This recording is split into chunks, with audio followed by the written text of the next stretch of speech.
Governor Fubara questions police authority in local government elections, describing their presence as insignificant.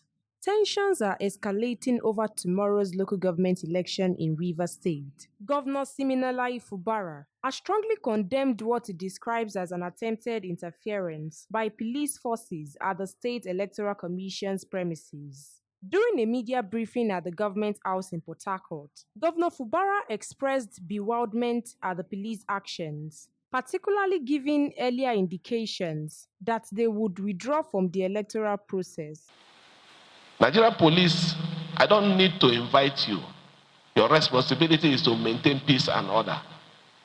There is no court in this country that I know that will give you an order to be an enemy to a state. So I'm surprised that you have decided to be enemy to Rivers State. But I want to believe that this information that we are getting and this action you're taking is not coming from the right source. So if that is the truth, you better correct yourself.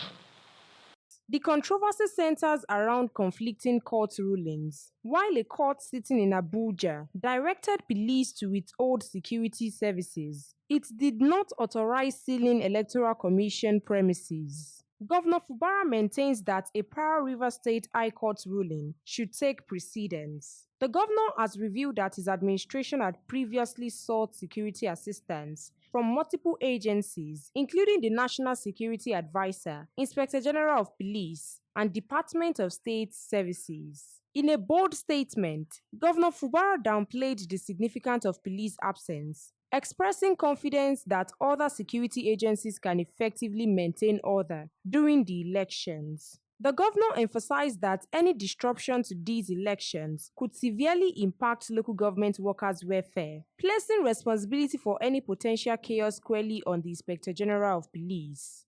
Stay tuned to our news channel for further developments.